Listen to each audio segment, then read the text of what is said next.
ليكن يومك للشعب ودادا ليكن حبك للأرض مداد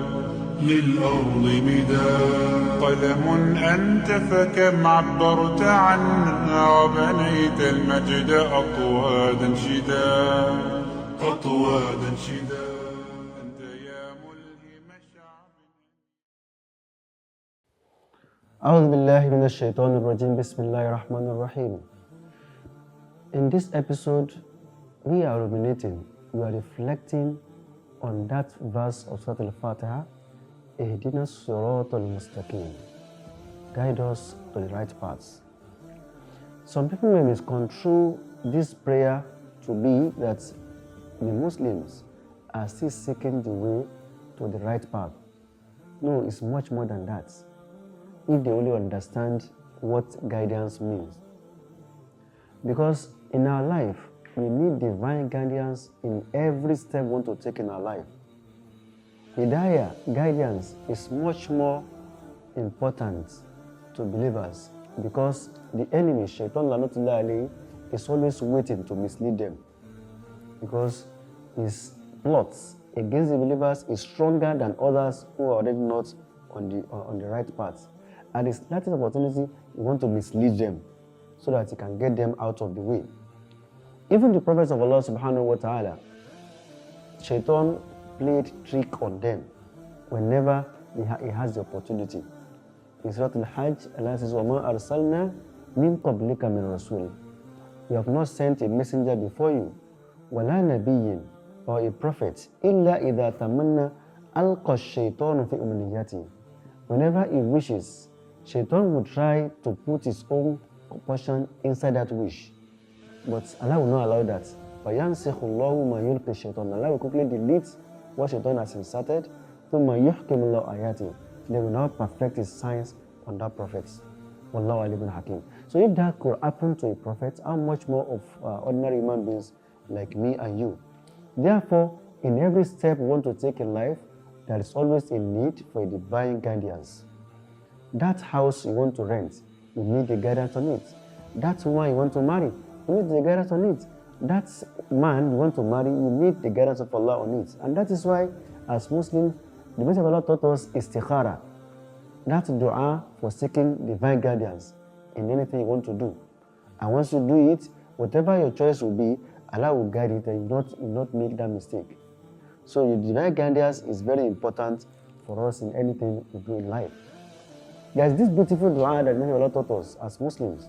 He said, "Oh Allah," according to Anas, he said, "Ya Hayyu Ya Qayyum, bi rahmatika astaghith, asli bi shani kulla, wa la takilni ila nafsi tarfata ayn." Oh Allah, you are the living, you are the sublime. I seek your mercy. I seek refuge with your mercy. Oh Allah, please take charge of all my affairs. Make them good. Don't leave me to myself just for a second. This dua is part of what we say in the morning, our adhkar in the morning, and our adhkar in the evening, because it's very important that we are guided in anything we do in life. Because the issue is that all our actions are based, even those that we think we calculate very well, we have knowledge, that knowledge is very shallow. Sometimes we based on conjecture, we think that it's going to work for us. Sometimes you may invest, you may not get it right. Sometimes you may make a choice, you make a wrong choice because you don't know what is behind the barrier in front of you. It's only Allah that knows all this. And that's why we need to consult Him for guidance. Sometimes something we love so much may not be the best for us. That thing you are pursuing may not be the best for you. Asa an takra'u shay'an wa huwa khayrun lakum. Sometimes something you love so much may not be the best for you. Wa asa an tuhibbu shay'an wa sharrun lakum. Sometimes something you don't like may even be the best for you because you don't know. And we have examples of this in the life of Rasulullah sallallahu alaihi wasallam that you can derive a lesson from them. At a point in time, the Prophet sallallahu alaihi wasallam thought that he needed some powerful men, some influential men who can support his cause in Islam. So he was trying to attract them, to woo them to join Islam. So when he was trying to do this, a man came. A blind man, a poor man. His name was Abdullah ibn Maktoum. He innocently came to seek knowledge from the Prophet ﷺ. But it came at the wrong time. When the Prophet was busy talking to this influential man, and these influential men, they don't like the poor men. Then he frowned. He turned away from him, showing him that no, he didn't come at the right time. Then Allah subhanahu wa ta'ala rebuked him for that. He corrected him, said, no, Abasa wa tawalla. He frowned, he turned away. And ja'u li'ama, because a blind man came to him. And Allah told him, come, what we have given you is not meant for any specific person. It's meant for those who really want guidance. So it doesn't matter. If they want to take, let them take. If they don't want to take, leave them. So we don't need, sometimes you may think that somebody will help your cause. He may not help your cause. It doesn't matter if you vote or you support somebody and you think this man is going to be there, it's my family, it's my trustman. Who told you that you are going to get help from somebody who is related to you? Sometimes Allah may send to you somebody who doesn't know you from Adam. And he's going to just say, oh, I like this guy, I will take him up. So always ask Allah for the best. Always ask Allah for his guidance.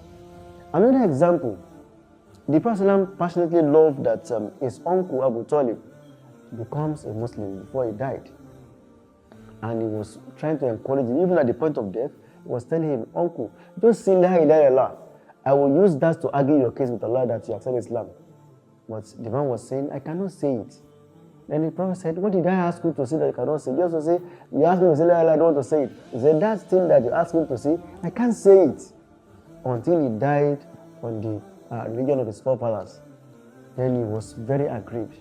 And I told him, إِنَّكَ لَا تَهْدِي مَنْ أَحْبَبْتَ. You should know that you cannot guide those that you love. وَلَكِنَّ اللَّهَ يَهْدِي مَنْ يَشَاءُ. But it's only Allah that can guide whoever He loves. So guidance is from Allah subhanahu wa ta'ala. And because it is not yet over until it is over, Shaitan is always waiting for man to mislead him, even at the point of death. You can imagine somebody very old, very sick, and the children are influential, they are the one in charge now, and they have abandoned their faith. They just took him there to go and take care of him, and before you know it, the man is weak, the man cannot, he doesn't have a choice, and they take him to somewhere and they ask him to utter sin of kufu, and before you know it, he will become a kafir at the point of death. So that is why we shouldn't just take chance. We should be asking Allah for His guidance until we exit this world. And that reminds me of that beautiful dua that God taught us. He said, وَأَعُوذُ بِكَ أَنْ يَتَخَبَّتَنِيَ الشَّيْطَانُ إِنَّ الْمَوْتِ. Oh Allah, please, I seek your refuge.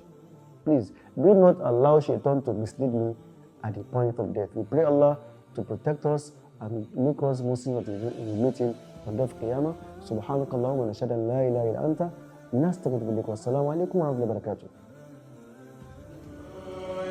جاي والأشتات أنت مذ عرفناك تحب القوم جمعا لا فرادا في خليج ومحيط عرفوا زايد ذاك الشأن من بالبذل ساد